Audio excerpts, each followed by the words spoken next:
Welcome everyone. This is the third episode of Vet Talks, the podcast hosted by the EVBB. Today we have a distinguished guest with us. I'm Antonio Gennarelli. Together we have Jacqueline Pacaud, Head of Sector at Erasmus Plus at the European Commission. So thank you, Jacqueline, for the time with us. Welcome. Thank you for inviting me. How are you? I'm perfectly fine. This is the first time that I come to this studio, so I'm very happy to participate in this podcast. Thank you for joining for this activity and also for the support you give to us at the EVBB. So is it your first podcast? Indeed. It is my first one. Okay. I'm very glad, very honored, really, to thank you for being with us today. So we have a few questions for you. We are very curious to know a little bit more about your experience. So being head of sector for Erasmus Plus, of course, is a big responsibility. It's a big opportunity for all those that want to apply for Erasmus Plus. So I'm sure that a lot of experience must be behind that. Is that true?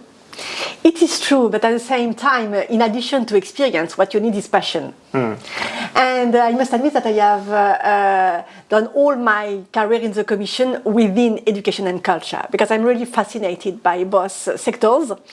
And since I think that education really shapes the future of our societies, not only at the level of individuals, but also because, of course, there are challenges on economic development, on social cohesion, on active citizenship. And in addition to this, of course, there are, let's say, political challenges, since through what we do in the Commission with education, with the Erasmus Plus program, but also with Creative Europe in culture, we try to raise awareness of young people and less young people to the feeling of belonging to the same community. And I really love this mix between individual challenges and impact and the more global impact.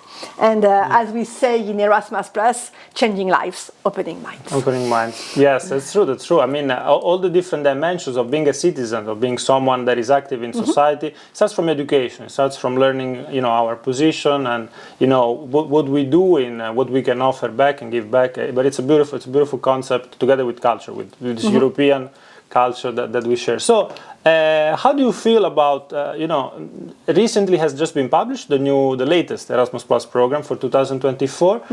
Many exciting calls, many new projects that I'm sure they're going to come. Do you see some obstacles ahead? We're talking about vocational education and training. Our members, our schools, or our audience revolves around vocational education and training. And what do you see as opportunities and obstacles under the new program? Actually, there are more opportunities than obstacles, I would say. That's good. And sometimes obstacles are mainly psychologists or psychological obstacles. Actually, I would like really to stress that within Erasmus Plus, for VET, we have, VET represents the second largest envelope after higher education. So we have some money, and a lot of VET learners already participate in the program, fortunately. If I remember well, out of the 2022 annual report from Erasmus Plus, so the last one that we published, it was issued a couple of days ago, around 225,000 participants in VET started their mobility abroad with Erasmus Plus in 2022. So it's really a lot.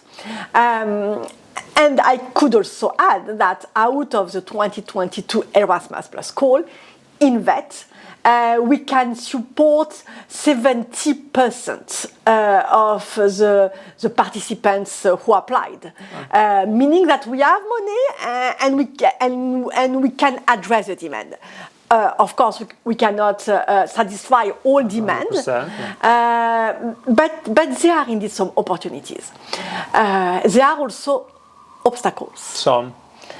Of course, and particularly in VET, some learners consider that it's not for them. So it's just a lack of knowledge about what is possible.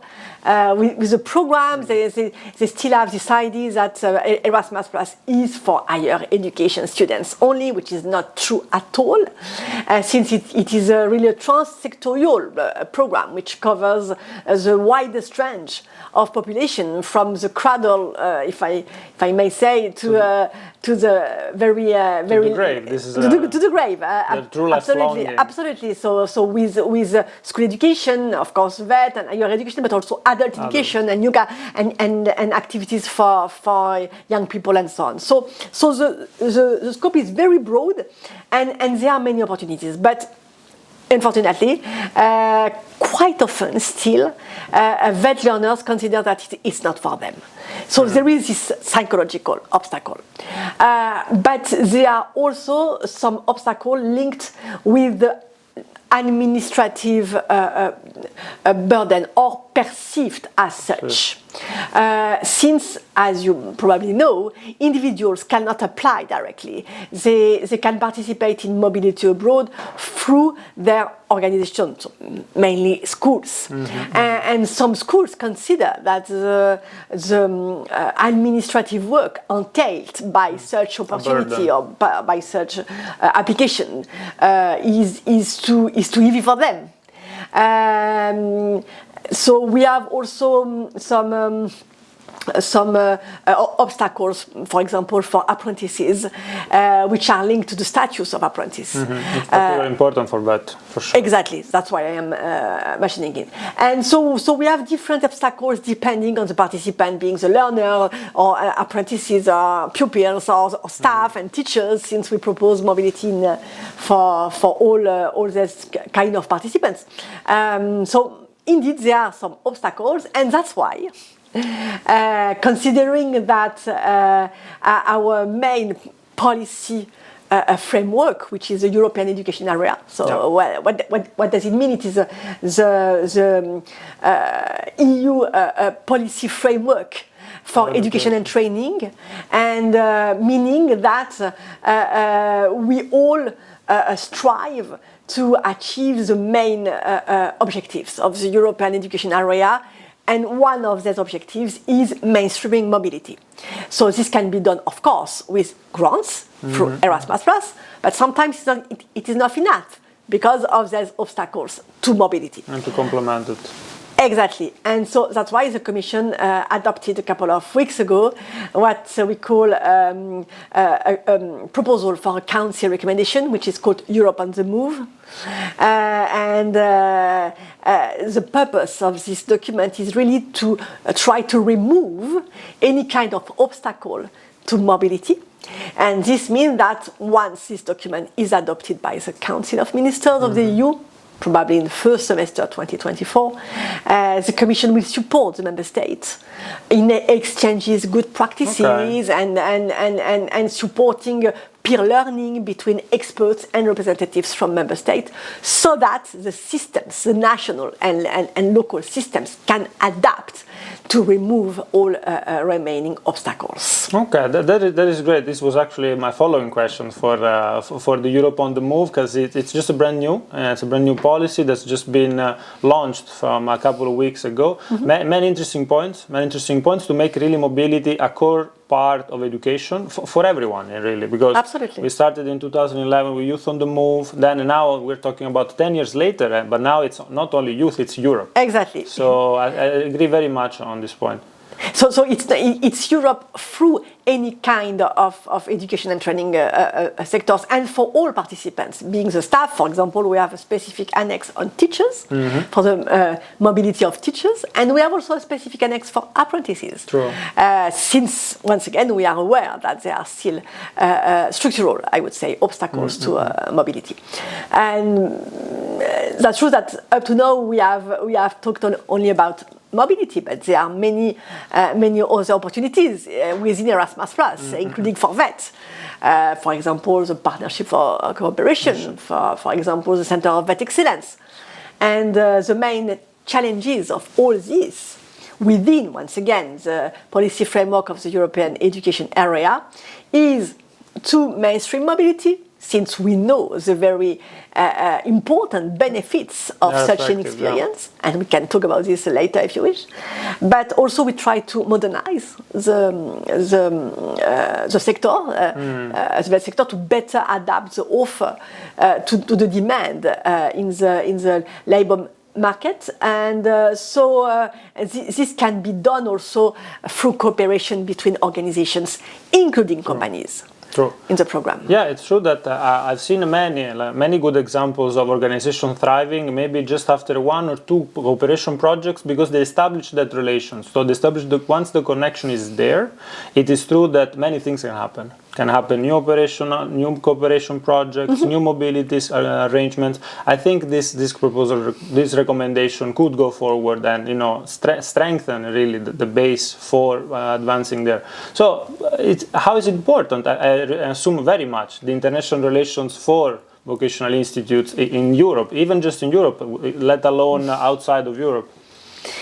Here you are really at the core of our objectives and hopefully impact with Erasmus+. As I was mentioning at the very beginning of this interview, of course, our core business, if I may say, is individuals. So the pupils, the learner, apprentices in VET, but also the teachers. But beyond them, we try to make organizations cooperate in a closer way, and the widest range of organizations, not only schools with schools, but schools with other organizations, being companies or being associations or being NGOs. I mean any kind of organization. But of course, also mainly education and training organizations, and through international relations, being with mobility or being with cooperation, we can help organizations to develop. So the idea is that mobility and also, of course, the cooperation partnership that we co-fund, all these tools should be used in a broader context of the development of the school. So not just projects per projects, of course, exactly. Or the mobility, but to actually create that impact. Exactly, and to and use, for example, mobility in a very strategic way for the organizations themselves, so that they can develop, so that they can adapt to the new skills. I mean, the skills necessary on the labor market, and ultimately, what we would like, of course, is to shift a bit the systems. Okay. So there is a level of individuals, a level of organizations, and the level of the systems, and there is no duality between all these. It's a whole process. It is really all together. And by the way, it is with all this in mind that we proposed the accreditation system for any education and training sector, I mean school education and VET, with this new program. The ancestor of accreditation was already implemented in VET. It was the VET Charter. And this makes easier for any school to organize mobility.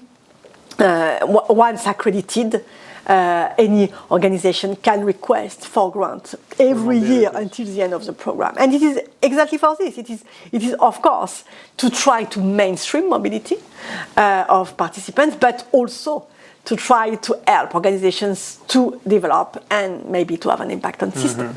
No, this is a very important point, I believe, because if we start perhaps from some alleged, let's say, administrative burden, which for sure are there, but for example, with our work as an association, we bring together organizations that come from very different contexts, and we try for them to learn from each other. So I think that international relations here, the real added value is to share experiences, to share knowledge, and then to see that these things are approachable. So you don't have to be a big organization. No, not at all. No, absolutely.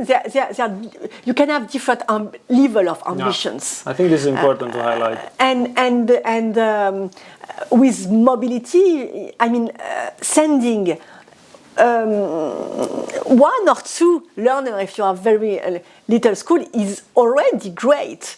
for these learners, but also because these learners will talk to the other ones. Yeah. And it will create, let's say, a virtuous circle. So it depends on organizations. Some organizations would like, with the Partnership for Cooperation, to create innovative products, outcomes. Other ones just exchange good practices, and it is already for them a path towards a sort of European dimension. Yes. And so I think that it is not really relevant to consider that Erasmus Plus is for big organizations. It's not true. We have done a great effort to make it accessible to everyone. And it would be also a mistake to consider that it is for elaborating very innovative new methods. So there are different levels, and the program is designed with this in mind. Yes, no, this is very important, because I thank you for being here today. So, to share also, this point of view, all these experiences to those that actually will listen to us. It is very important, as with all the audience that we can have. Nonetheless, it's true that especially this year, some, coming from the membership base, from the grassroots organizations, some doubts, I would say, have emerged from the Erasmus Plus in 2024. Do you wish to say something to address it a bit? Sure. So for the people maybe who can listen to this podcast, maybe it's useful to specify that the project, being mobility project or cooperation project, are selected every year through a selection process based on calls for proposal. So meaning that every year we publish Erasmus Plus general call for proposal, it is what, as we call it. And the core of this call for proposal is what we call the program guide.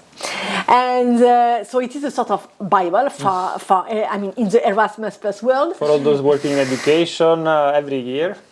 And that's true that I have heard some comments or doubts. Worries, worries following the publication of the 2024 Erasmus Plus program guide.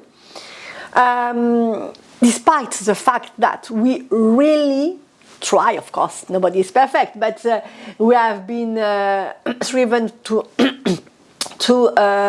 implement a very cooperative and consultative way to review every year the program guide. So of course we work a lot with the national agencies which implement the Erasmus program with us. So it is our main interlocutors. So we consult them very closely. They are in close contact with the ground, with organizations. So they are our main interlocutors.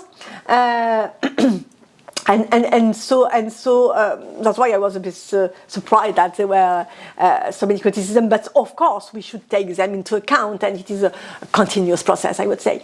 And so finally, I think that some little changes in the program guide may need to be improved for next year. Why not? And we will take this into account. Some changes, I don't know if you have in mind the limitation of 10 applications, like for cooperation partnerships. For cooperation partnerships. And so this is new, because we wanted to limit, let's say, what we call the project factories, meaning organization which just get some money to write a very nice application, but that are not involved in the implementation of it. And by doing so, we miss a bit our targets, since our targets is of course individuals, but through organizations.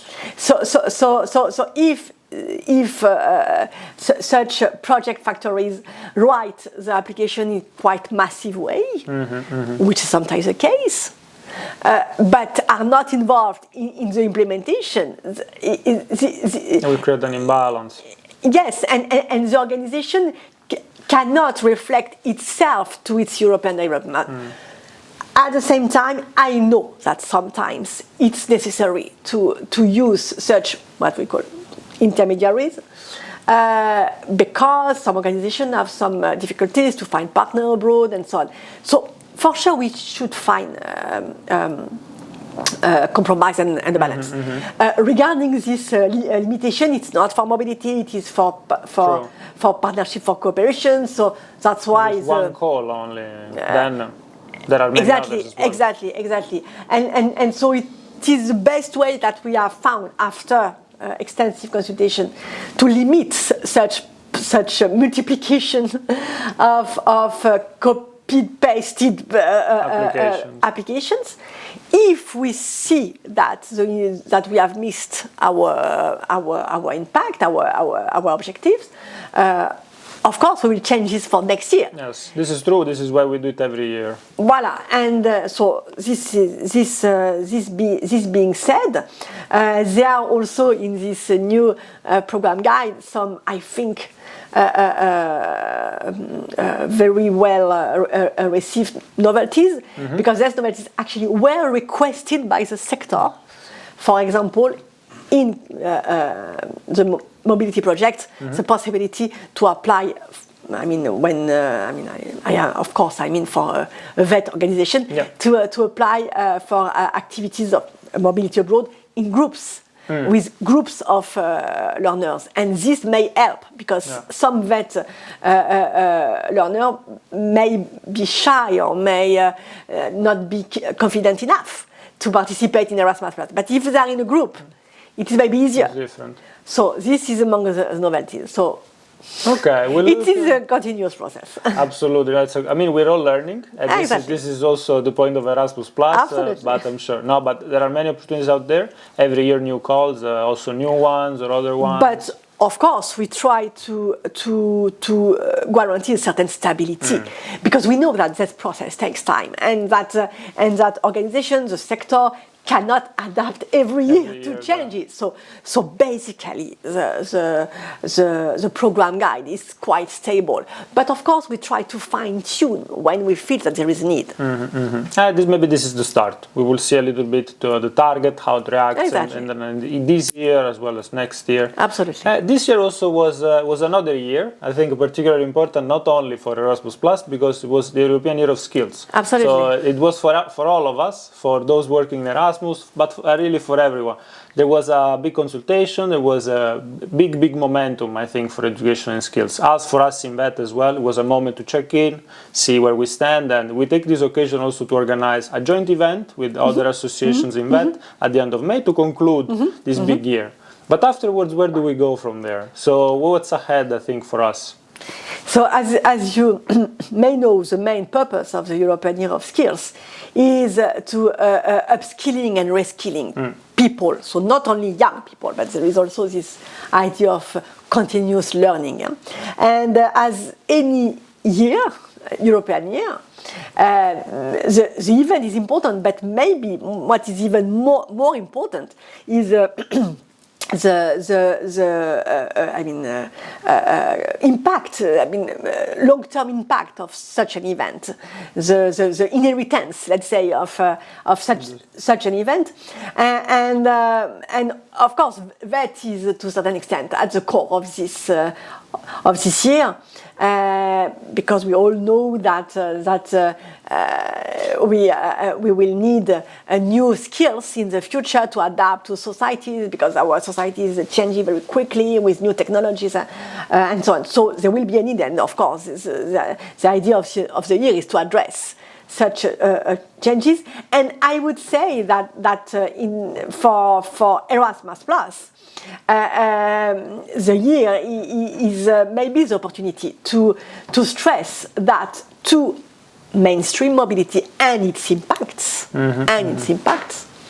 once again on individuals, on organizations, and on systems. To achieve the European education area, we will need more money with the new program. So the current Erasmus+ will end in 2027. But we are already informally, we are brainstorming. We have started to think a bit of what could be the new Erasmus Plus program beyond 2027. Of course, including VET as well. By the way, the midterm evaluation of the current program has already started, and with a public consultation which was closed a couple of days ago.